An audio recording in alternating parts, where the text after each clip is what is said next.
वित्त मंत्री ने किया, साथ ही आगे का जो रोड मैप है अंतरिम बजट से, उसका भी संकेत मिलता है, उसका भी संदेश मिलता है।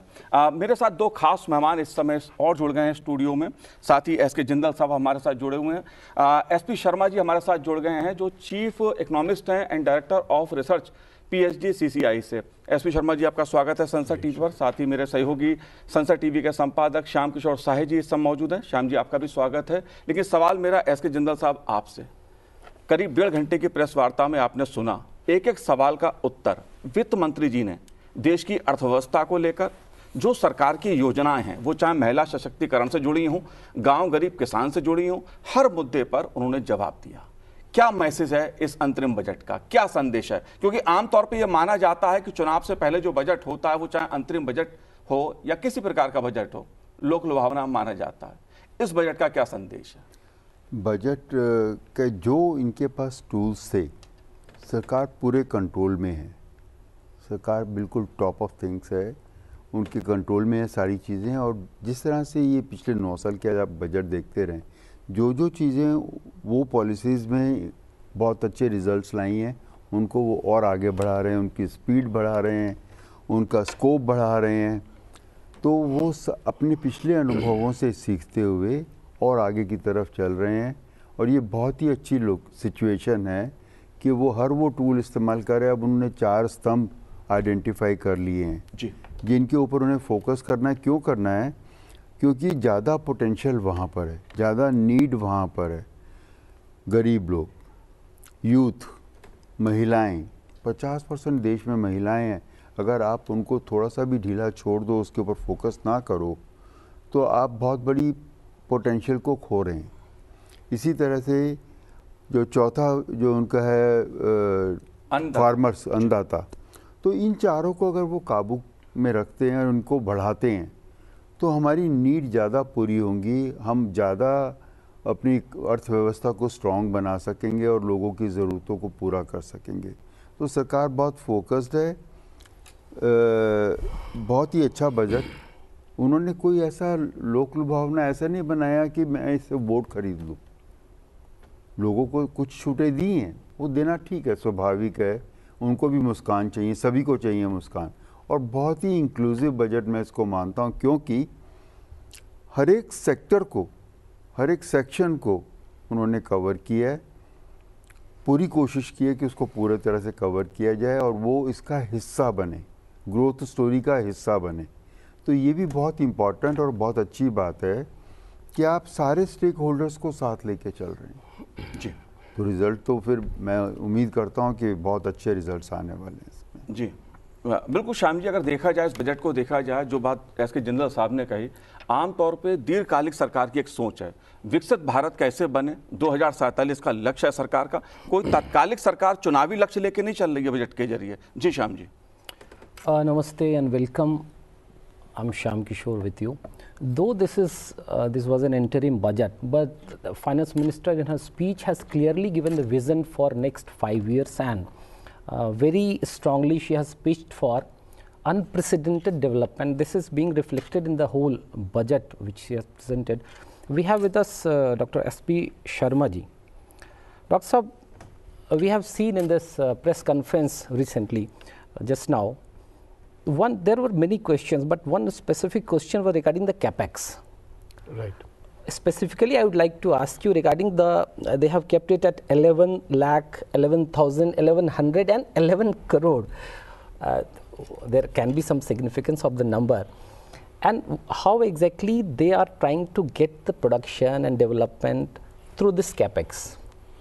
Yes, this number signifies a great growth trajectory of the Indian economy in the coming times, because capex during the last 3-4 years increased from 3-4 lakh crore to then 6-7 lakh crore, then the 10 lakh crore, now more than 11 lakh crore. So I think this is creating a great support to the economy, as we are growing more than 7% during the last 3 years. This year we will also grow at around 7.3% as projected by NSO. This capex is creating the aggregate demand, I would say, because we have to support the economy. We are in a difficult time of geopolitical developments, geopolitical fragmentation. So many developments are happening at the global market arena. So at domestic level, we have to support the economy with the large capex that we have supported during the last few years also. So going forward, this will be a great growth engine of Indian economy for the next few years, because we have to generate demand.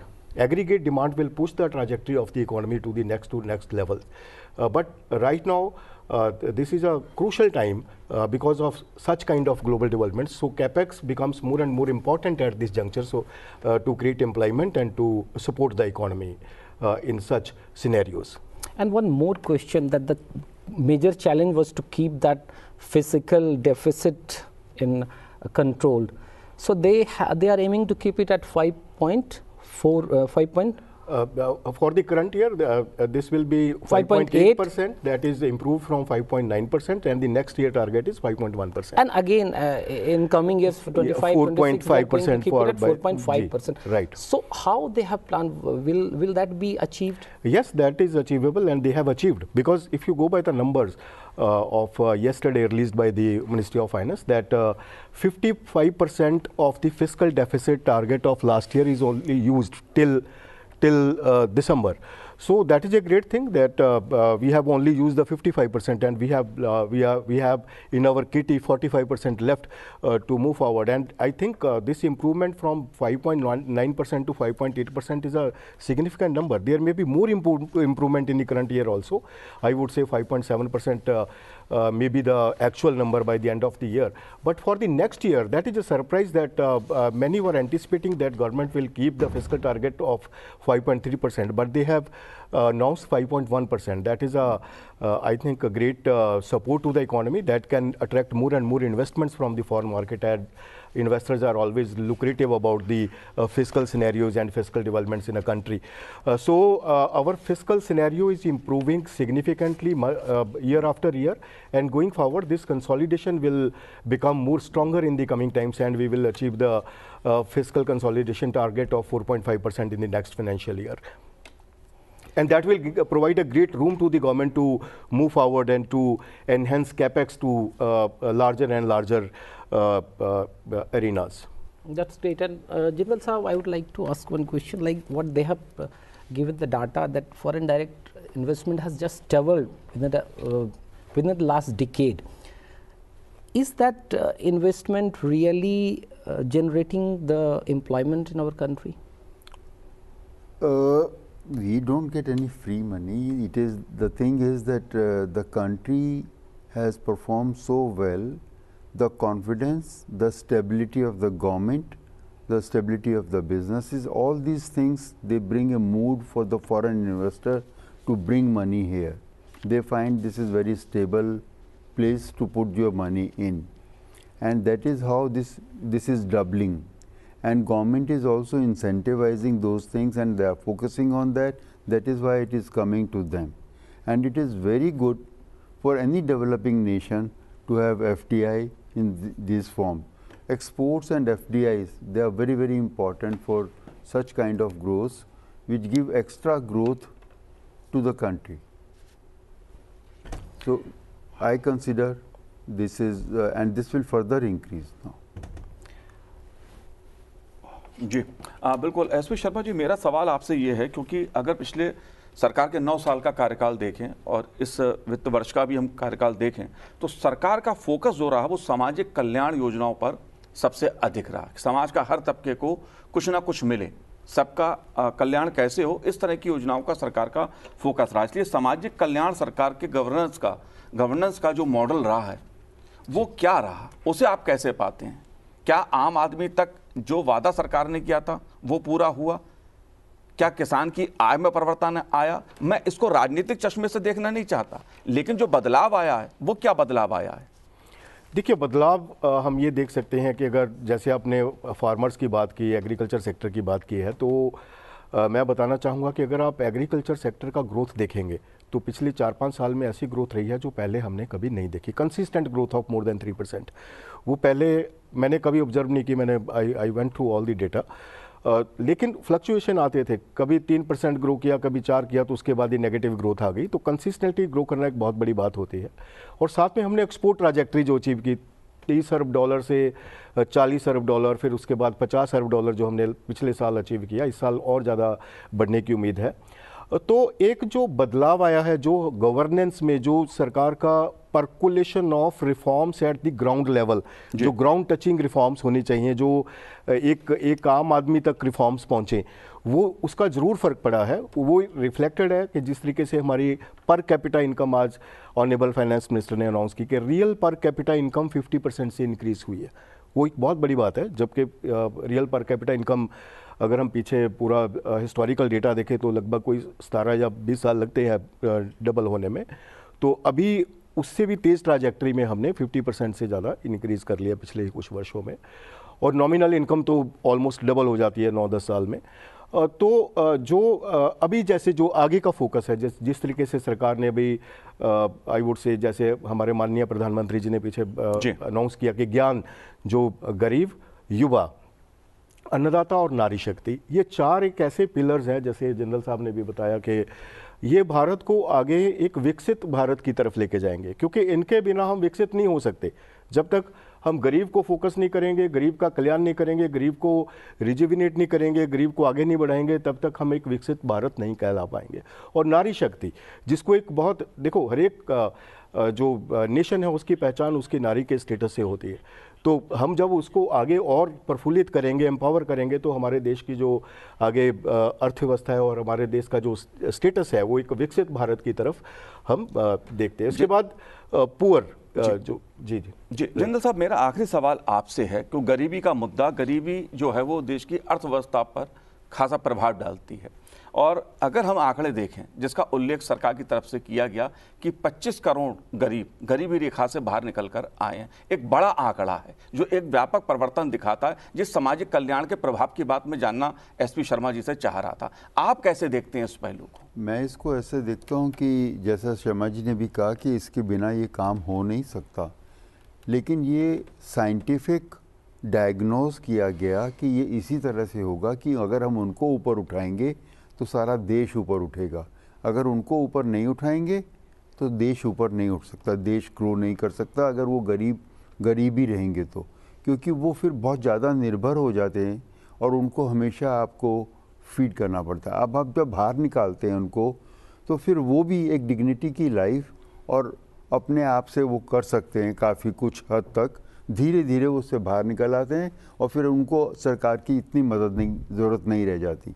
तो ये process एक scientific diagnose के तहत ही उन्होंने ये निकाला है, नीति बनाई है कि ये एरियाज़ हैं जहाँ पे अपने रिसोर्सेज लगा करके हम ज़्यादा ऑप्टिमम, जैसे किसी चीज़ का आपने यूटिलाइजेशन करना या ऑप्टिमम रिजल्ट्स निकालने हैं, तो वो इन 4 पिलर में से निकलेंगे देश को ग्रो कराने के लिए। जी नहीं, शर्मा जी, मैं इसलिए समझना चाहता हूँ, गरीबी वाला मुद्दा, गरीबी हटाओ का नारा कई दशक पहले इस देश में लगा, लेकिन गरीबी नहीं हटी। लेकिन पिछले 8-9 सालों में सरकार की जो योजनाएं रहीं, उससे गरीबी का जो आंकड़ा निकल के आया है वो अपने में एक सकारात्मक संदेश दे रहा है। जी। आप कैसे देख रहे हैं? देखिए, अगर आप अभी रिसेंट एक मैं रिपोर्ट देख रहा था जो कि मल्टी डायमेंशनल पॉवर्टी के ऊपर, जिसमें जो बेसिक नीड्स हैं जो इंसान को नहीं मिलती, तो तब भी वो गरीब है, चाहे वो मोनेटाइज जितनी भी उसको मॉनेटरी बेनिफिट दे दो, अगर उसको वो घर, खाना और कपड़ा ठीक से नहीं मिल रहा, तब भी वो गरीब में ही रहेगा। तो उसमें जो हमारा डेटा बहुत इम्प्रूव हुआ है, वो लगभग कोई 20-21% से कम होकर 11-12 पर आ गया है। वो भी एक मैं नीति आयोग की रिपोर्ट अभी रिसेंटली हमने देखी है, तो जिससे पता चलता है कि हमारी जो लिविंग स्टैंडर्ड्स में बहुत तेज़ गति से इम्प्रूवमेंट हो रही है।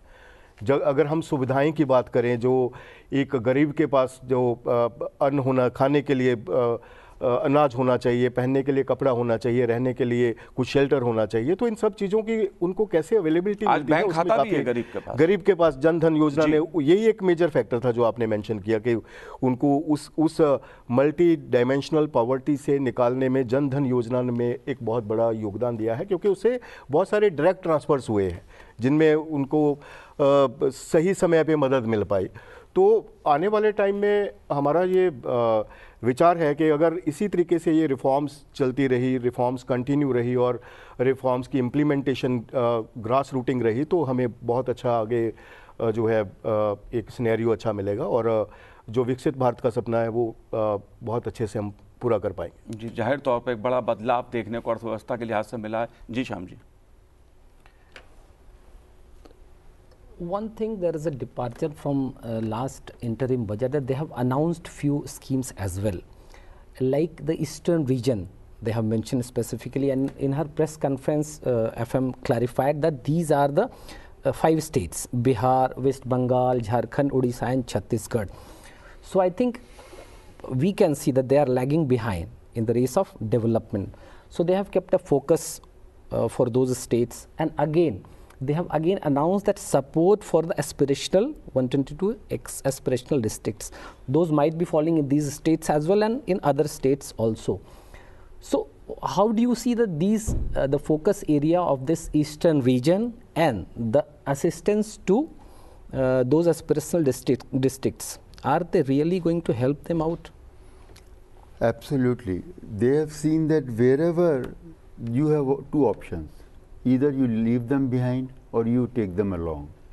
The best option is take them along. Somehow or the other, you bring them to your level and take them along. Then you become stronger. If you leave them behind, they will always pull you back. So that has been seen with their experiences, that the ultimate solution lies there. And that is why they are focusing in that very fashion on those states.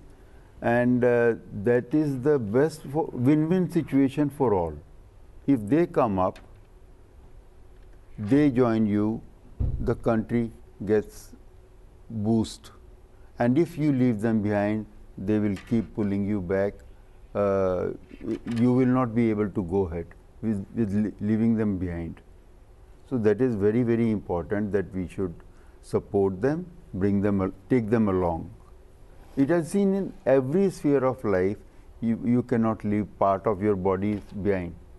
They are like part of your body. I think you have to leave, and thanks a lot Sure. for Thank joining you the very much. panel. And we will continue with our panelist, Dr. S.P. Sharma ji. So can we say that there is clear focus on the woman-driven development? The Lakhpati Didi Yojana and the Mudra loan, the loan has been disbursed to the women entrepreneurs. So can we call it woman-driven development oriented budget? Yes, I would say I totally agree that government focus during the last few years is majorly on now women development and the other 3 more pillars like the poor and Kisan and Yuva. Because these 4 are the I would say जिसको हम हिंदी में बोलते हैं महाशक्तिस, ये भारत को आगे लेके जाने वाले 4 pillars हैं, and these pillars will support the economy not only for the years but for the decades till we become the developed economy by 2047. That is the aspiration of every citizen in India, and I think because these are the pillars which are for the inclusiveness of the growth. These will provide inclusivity to the overall growth trajectory, because we are growing more than 7% since the last many years, and we will grow more than 7% and even 8% or 9% in the coming times.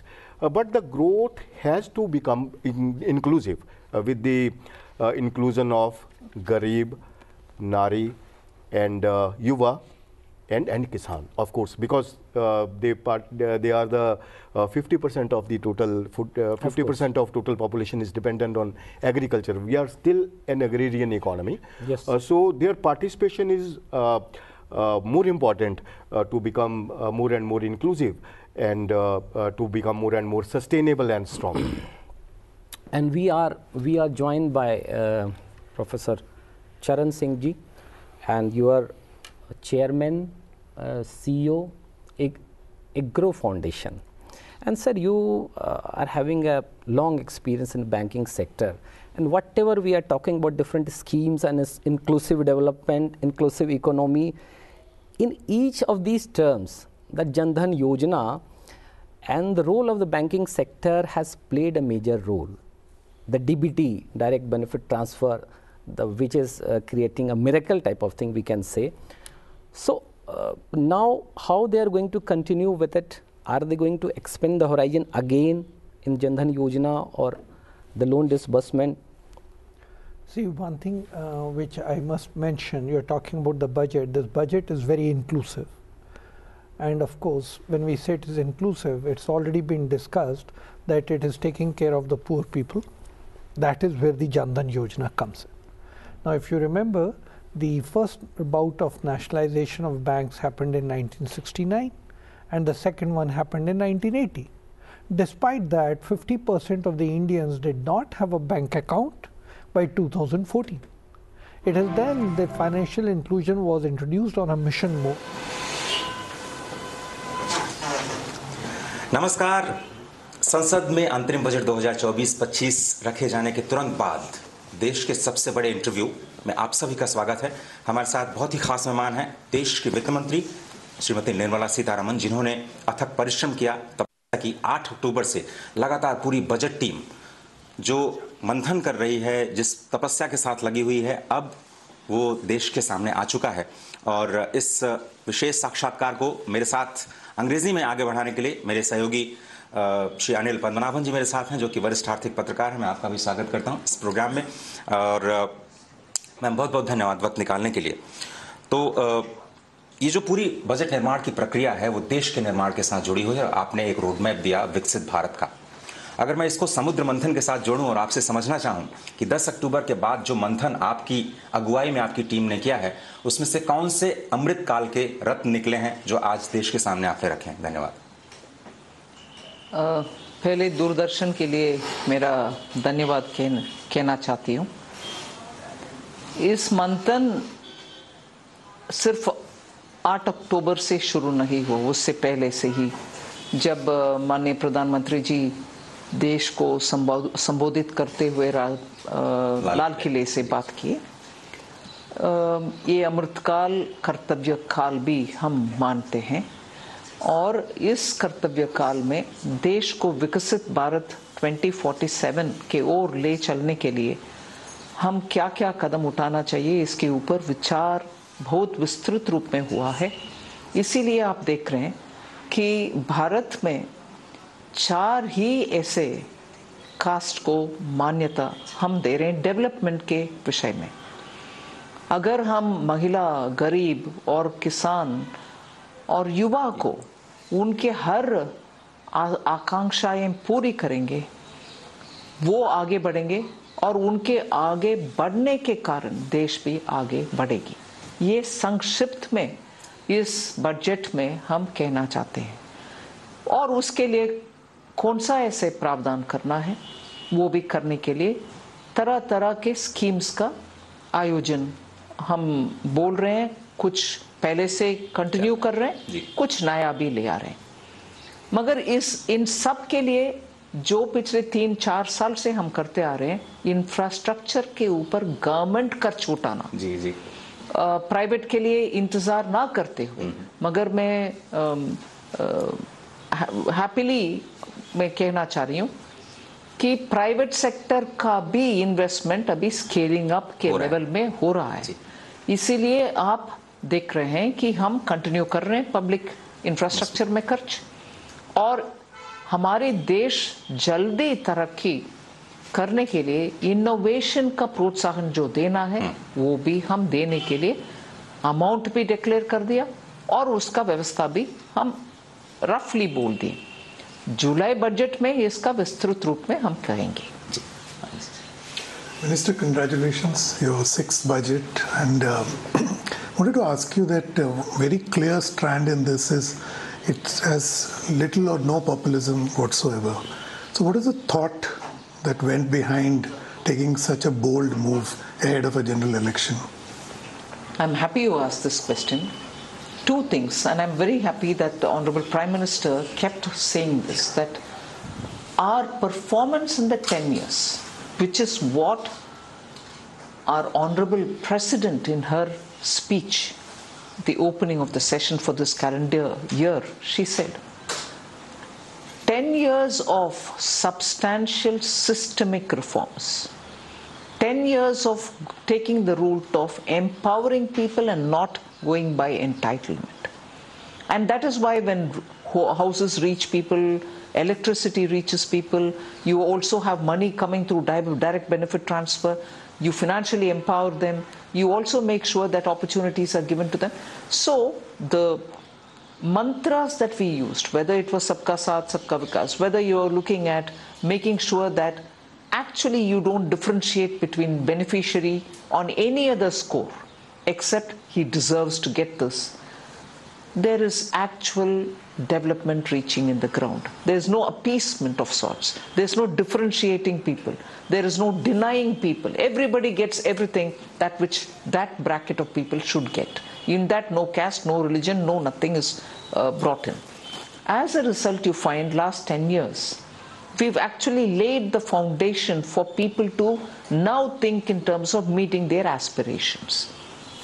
In this, the one particular aspect which I would think is a necessary corollary of all that we've done is the development of the East. And I want to make it clear here, I'm not combining East with Northeast. Mm-hmm. Northeast emphasis will continue. The way it has continued in the last 10 years, it will continue. But if 60% of all the aspirational districts in India are in the East, which is West Bengal, Bihar, Orissa, Jharkhand, we want to give, Chhattisgarh, we want to give maximum attention to make them not just come at par, but to become engines, the power of pulling the new India, aspirational India, which needs to reach Vikasit Bharat. So the vote on account budget was not seen as an instrument to tell people we can do this, we can do that, without having performed in the last 10 years. So we didn't want any populism coming here. We knew our track record will explain it. What yesterday Honorable Prime Minister nicely said, Disha Nirdeshak Baatein Aayega. Wohi hum isme, we wanted to put that in. What are the directions? Who are the targeted audience? How will we meet the targets? And what are the targets? That's what we've given an indication. Can I do a quick follow-up? This over the 10 years, you have given basics, which banking, electricity, cooking gas, and so on. So you effectively created 500 million plus new stakeholders in the Indian economy. How do you see this playing out for the economy and society going forward? That will be the trigger point for any consumption in the future. Consumption not just of basic necessities, consumption not just of food products, consumption also of services, consumption of education, not as a corporate education, but seeking skills, seeking knowledge, seeking opportunity. And it is for that the Innovation Fund has been set up. And a large corpus is being given over the 5 years. And also making sure that some of the PM Shri schools will be endowed enough to give them opportunities. I spoke about how many young want to become doctors, how many such infrastructure is lying with various other departments remaining unused. We want to get the synergy of all of them, establish more such institutions and give them the opportunity for it. So that is where that extra attention is being given. वित्त मंत्री महोदय, आपने budget के vision में जो 2047 का vision रखा है और वो जो विजन स्टेटमेंट आपके बजट एट ग्लांस के टॉप पे आता है, उसमें आपने कहा है कि समृद्ध भारत बनाने के लिए आप प्रकृति के संतुलन के साथ विकास को बढ़ावा देना चाहती हैं, पहला पॉइंट। दूसरा, आपने कहा कि आधारभूत संरचना आपके केंद्र में है नीतियों के, और तीसरा, सबको समान अवसर देना है। ये 3 फैक्टर्स हैं जो विकसित भारत के लिए, समृद्ध भारत के लिए आपने रखे हैं। लेकिन ये जो आंकड़ा है बुनियादी ढांचे का 11,11,111, तो इसके पीछे का दर्शन क्या है?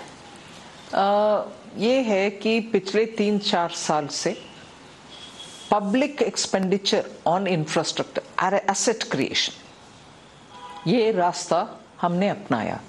रिकवरी तेजी से हो कोविड से, रिकवरी ऐसे भी हो कि सभी वर्गों को साथ ले चलने वाले रिकवरी हो, और रिजर्व बैंक ऑफ इंडिया के एक रिपोर्ट से ये साबित हुआ, एंड दुनिया भर के इकोनॉमिस्ट भी इसमें अग्री करते हैं कि 1 रुपया अगर आप कैपिटल एक्सपेंडिचर में खर्च करते हो, उसका इफेक्ट कम से कम 1 रुपया 45-46 पैसा तक आपको मिलेगा शॉर्ट टर्म में। मीडियम टर्म का भी कुछ आंकड़ा है। अगर वो ना करते हुए आप रेवेन्यू में खर्च करोगे, 90 पैसा भी आपको मिलने में मुश्किल होगा। सो हम इसको स्टडी करने के बाद ही रिकवरी कोविड से जल्दी हो, सर्वस्पर्शी हो, इसलिए कैपिटल एक्सपेंडिचर के रूट अपनाए। और 2 साल में आपको देखने के मिल रहा है कि रिकवरी तेजी हुई और सस्टेनेबल भी हो रही है।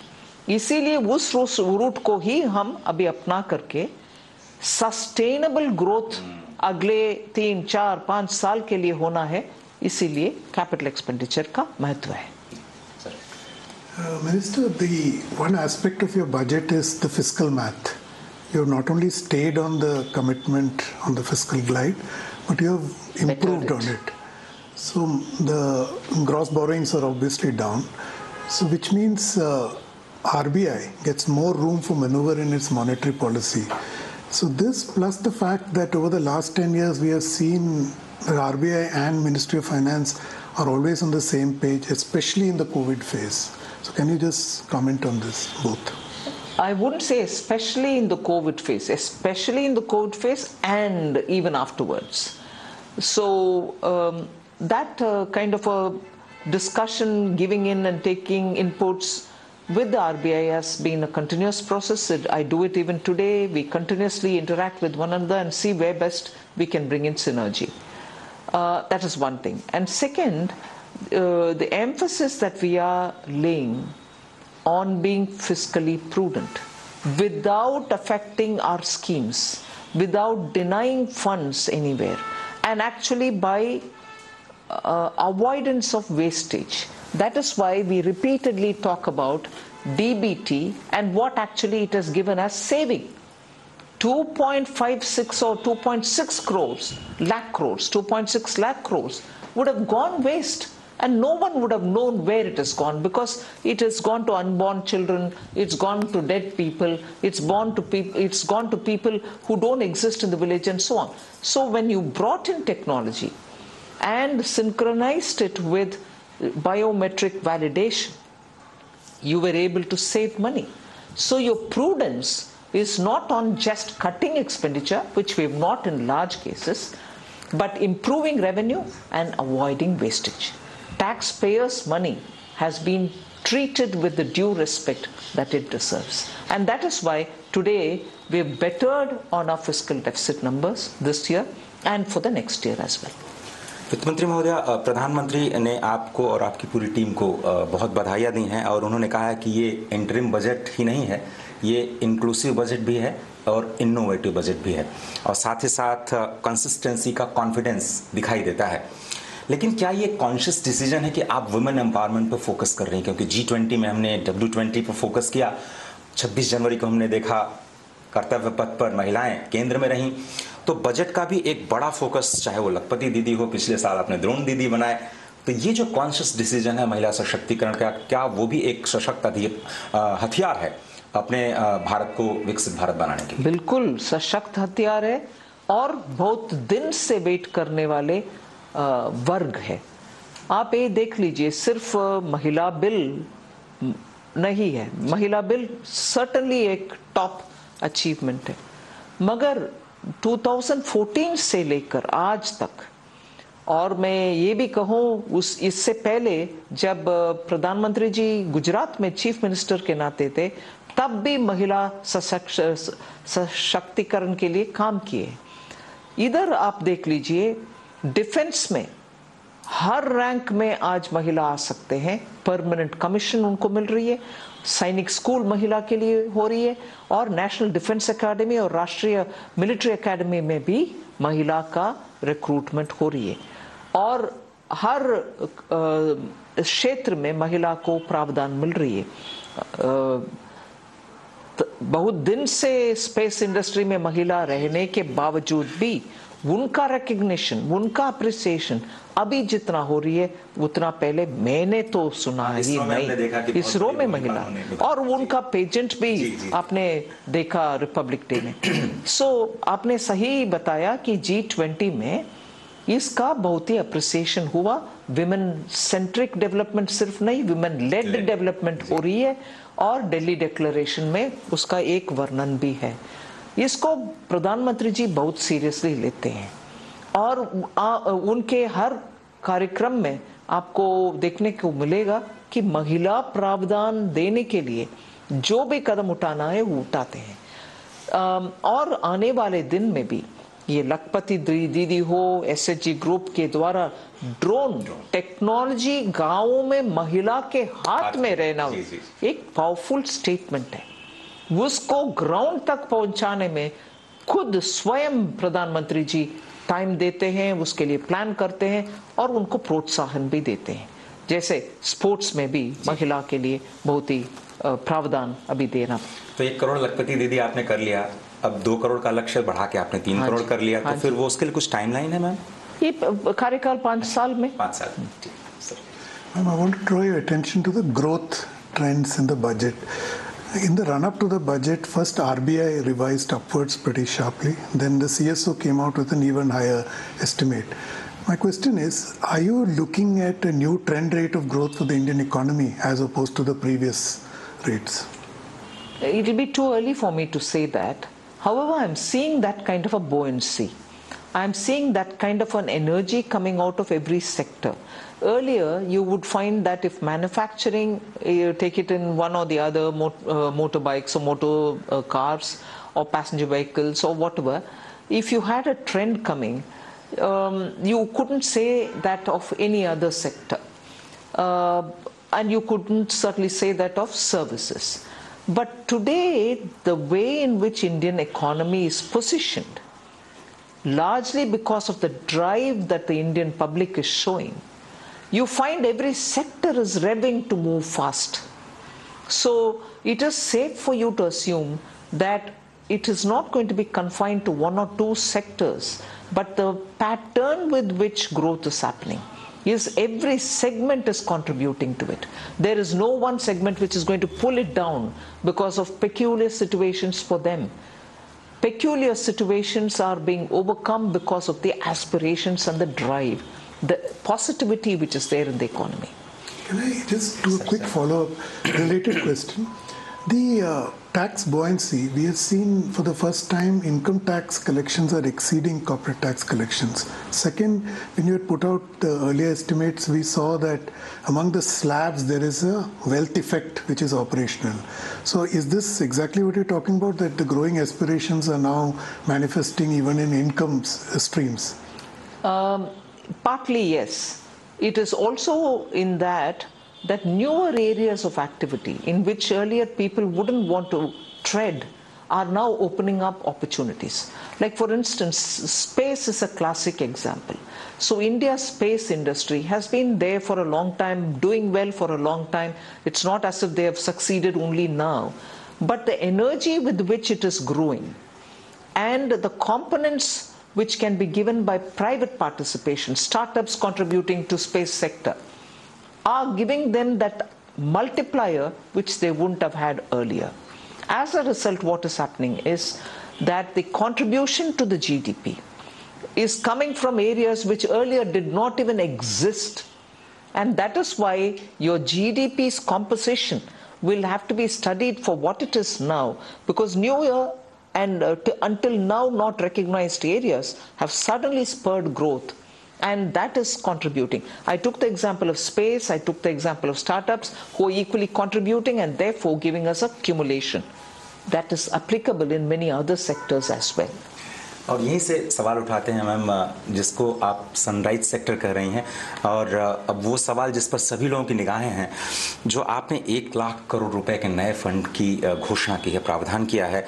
विकसित भारत बनने में भले ही हमें समय लगे, लेकिन कम से कम इस पॉइंट पे आपने आज इसी वक्त भारत को विकसित भारत बना दिया है।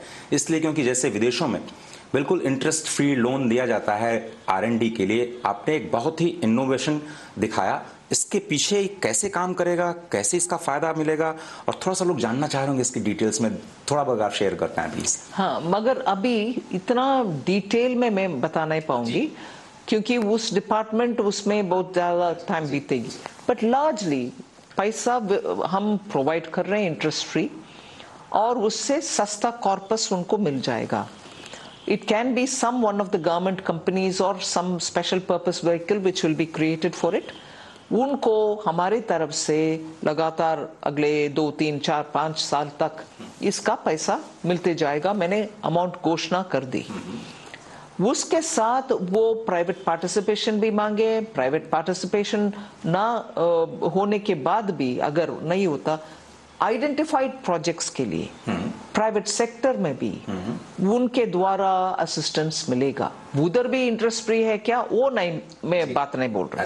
मगर सस्ते में जब पैसा मिलता है, उनको सस्ते में बिजनेस को प्रोत्साहन देने का भी मौका मिलता है। और आपने टेक्नोलॉजी के साथ जोड़ा मैम। हाँ जी, जो लोग टेक्नोलॉजी के साथ जुड़े हैं उसके लिए फंड काम करेगा, इसलिए। हाँ जी, इसीलिए मैं मानती हूँ वो एक मेजर स्टेप फॉरवर्ड है। अगले 5 साल के अंदर इसका जब उपयोग होएगा, बहुत सारे छोटे छोटे इनोवेशन, बड़े इनोवेशन, सब के लिए the multiplier for development, contribution towards development, इन सब में डायरेक्टली प्रभाव पड़ेगा। और जब एक वस्तु इनोवेशन के कारण बेनिफिट मिलता है, वो पूरे सेक्टर का तुरंत, जैसे पेमेंट सिस्टम में भारत डिजिटल पेमेंट सिस्टम ले आने के बाद आप ताकत देखिए, छोटे छोटे गांव में से कितना पेमेंट्स हो रही है, रिसीट हो रही है। ये नहीं है कि उधर पैसा मिल रही है, मगर कुछ एक्टिविटी के लिए पेमेंट जारी है। और इसके लिए भी आपने इंसेंटिव दिया है शायद। हाँ, छोटे भीम ट्रांजैक्शंस को प्रमोट करने के लिए कुछ 1400-1500 करोड़ रुपए की व्यवस्था की जी। लगातार वो 2 बार हो चुका है जी। I want to pick up from where you left off. You also identified DPI as a factor of production. If you combine it with all the basics that are being provided, the physical infrastructure, is India now looking to harvest its digital dividends? Undoubtedly, yes. Because now India stack as a whole, whether some people may want it or not, at least some bricks from it, some countries need it. We are willing to extend that help. Private players in this sector are also finding newer marketplace where they can go and sell it for, or make money out of it, or provide that technology for one or the other exchange of goods, or it can be for whatever terms and condition which a private person would want to do. So India created public infrastructure, made it available for private parties, made it available for small, medium fellows who all want to get onto that and benefit. So Indian economy got a traction. But those who contribute now, building on the public infrastructure, are also standing to benefit because they themselves are taking that produce, which is essentially a public infrastructure foundation, and building on it. That itself is becoming a commodity for transaction. Anil sir, ये model पूरी दुनिया में कहीं नहीं है, भारत की सौगात है, क्योंकि बाहर वेस्ट में तो लोग प्राइवेट कंपनीज प्रोडक्ट बनाती हैं, लोगों के लिए उसका इस्तेमाल करते हैं। हमने एक पब्लिक प्लेटफॉर्म दिया और उसमें प्राइवेट सेक्टर को लेकर आए थे, एक नया मॉडल। और कॉमन मैन को तुरंत इससे ऊर्जा मिल गए जी मैम, और वो दुनिया के मार्केट उनके कंप्यूटर के द्वारा एक्सेस कर रहा है आज। मैम, मैं अब राज्यों को जो आपने इस पर हेल्प की है उस पर फोकस करना चाहता हूं। हम देख रहे हैं कि जो डेवोल्यूशन है 4 लाख करोड़ से ज्यादा का है पिछले साल से, अगर हम कंपेयर करें।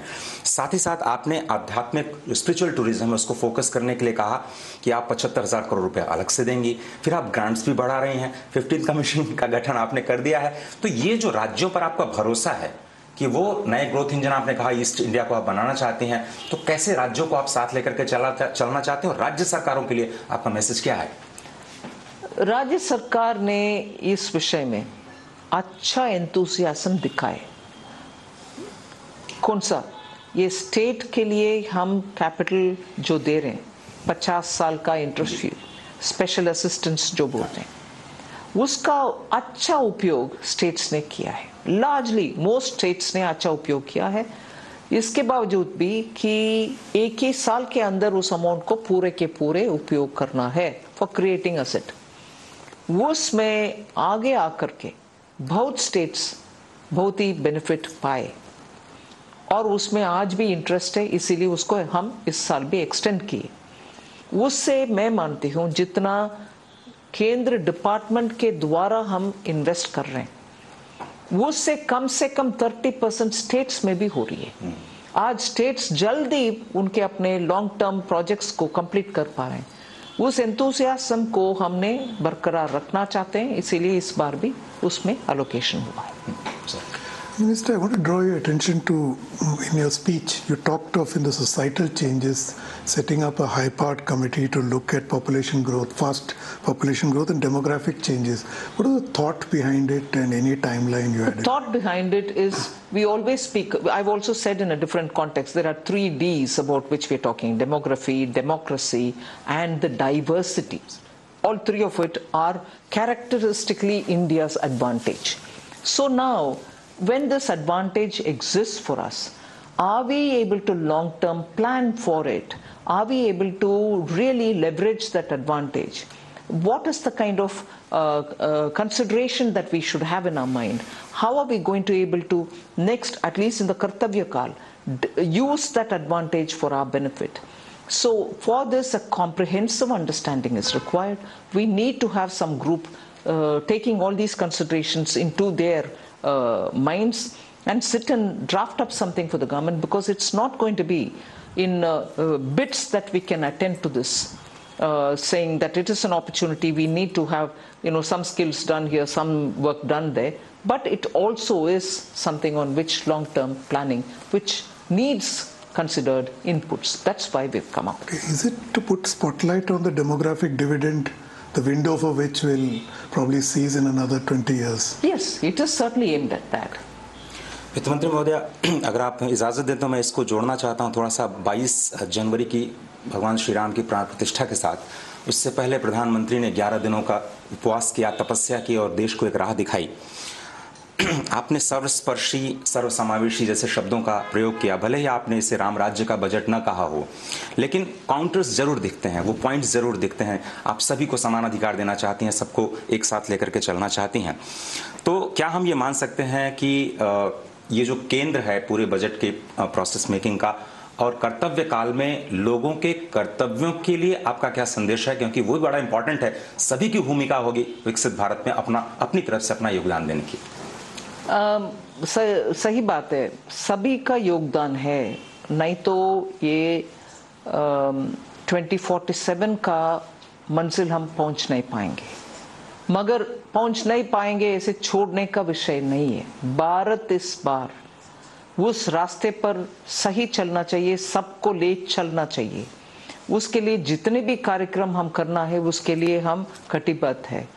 ये सर्वव्यापी, सर्वस्पर्शी बीजेपी का भी, पार्टी का एक आइडियोलॉजी में एक ये भी है कि बीजेपी में कार्यकर्ता सबको ये मालूम है कि पार्टी सर्वव्यापी होना चाहिए, सर्वस्पर्शी होना चाहिए, और जो भी कार्यक्रम हम सरकार के द्वारा इसीलिए कर रहे हैं वो सर्वांगीण विकास के लिए काम करना चाहिए। ये हमारे मंत्र है, मूल मंत्र है, उसके लिए हम जरूर काम करेंगे।